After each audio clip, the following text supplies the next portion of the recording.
네, 안녕하세요. 제가 오늘 공유드릴 블로그는 Interpreting Black Box Reward Models라는 블로그로 2026년 3월에 오픈AI에서 내놓은 블로그입니다. 이 블로그의 모티베이션 같은 경우에는 저희가 RAHF를 하기 위해서 이 블랙박스 리워드 모델들을 이제 학습을 해서 어떤 휴먼 프레퍼런스 프록시로서 지금 이거를 활용하고 있는데, 이 리워드 모델들이 어떤 평가 기준에 의해서 리워드를 주게 되는지를 좀 파악해보고 싶어서 어, 파악해보고 싶은 모티베이션으로 시작된 연구였습니다.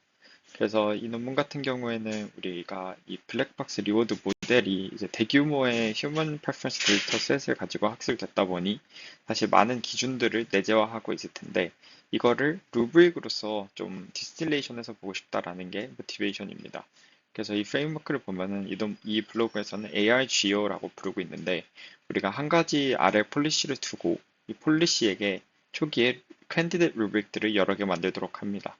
그러면 이 루브릭을 가지고 이제 특정 인풋 X와 그거에 대한 리스폰스 캔디데이트 Y1, Y2에 대해서 X가 들어왔을 때 우리가 LLM 젖지에게 루브릭을 가지고 평가를 했을 때 Y1에 대한 Y1이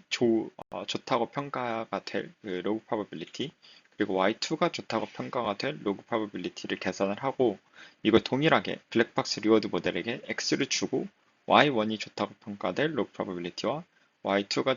좋다고 평가가 될 로그 프로바빌리티를 구하게 됩니다. 그러면은 이 LLM 어떤 루브릭을 기반으로 한 LLM 젖지의 로그 프로바빌리티와 이 블랙박스 리워드 모델의 로그 프로바빌리티를 맞춰주는 KL 다이버전스를 통해서 맞춰주는 게 결국 이 R 학습인 거고요. 그럼 이 방식을 계속 반복을 하다 보면은 이 블랙박스 리워드 모델이 가지고 있는 어떤 평가 기준들이 이 학습이 되고 있는 폴리시의 루브릭으로서 디스틸레이션이 조금 된다라는 주장입니다. 그래서 실제로 이 방식으로 학습을 돌렸을 때 이 이밸루에이션 애큐러시가 증가한다라는 것이, 즉 학습이 되고 있는 폴리시가 그 리워드 모델의 기준들을 잘 파악하고 있다, 그리고 학습이 되고 있다라고 볼 수 있다라고 이 블로그는 주장하고 있습니다. 그랬을 때 앞에서 말씀드렸던 이 학습 방식을 두 가지 데이터셋을 가지고 진행하게 되는데요. 첫 번째는 General Population이라고 해서 그냥 일반적인 사람들의 선호를 반영한 데이터셋이고, 두 번째는 Expert in Safety라고 해서 오픈AI의 이 세이프티 폴리시 정책을 잘 이해하고 있는 세이프티 관련 전문가들이 선호하는 답변을 레이블링한 데이터셋 두 가지로 진행을 합니다. 이랬을 때 어, 이 각각의 데이터셋으로 이제 학습이 된 리워드 모델이 존재하는 것이고, 앞에서 말씀드렸던 이 ARGO 방식을 통해서 각각의 리워드 모델이 어떤 특성을 가지고 있는지, 어떤 기준에 의해서 평가를 하는지를 루브릭을 통해서 간접적으로 확인하게 됩니다. 확인했을 때 이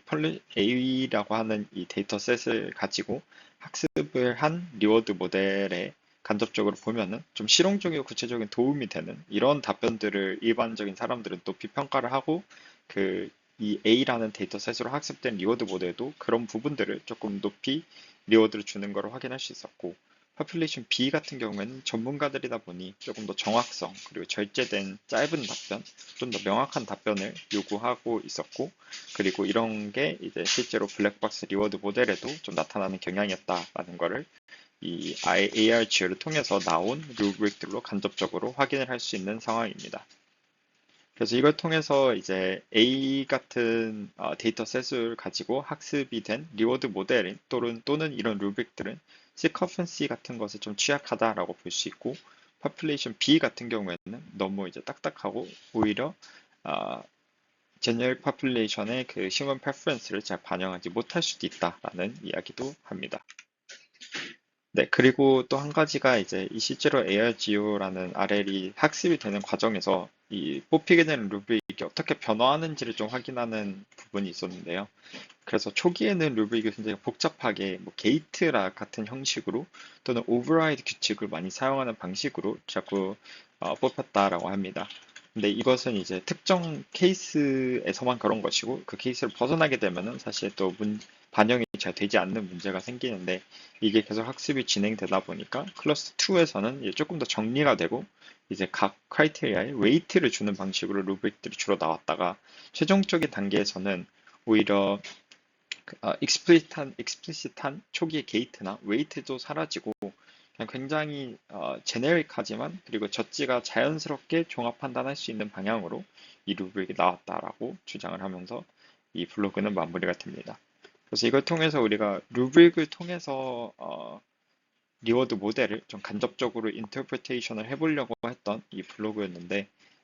이 논문을 통해서 이제 리워드 모델을 학습시킬 때 사용하는 데이터셋도 사실 굉장히 중요하고 그리고 그 데이터셋으로부터 리워드 모델이 어떤 리워드 프록시를 학습을 하냐를 좀 확인하는 게 중요하다라는 거를 컨클루전으로 보면서 이 블로그는 마무리가 됩니다. 네, 감사합니다.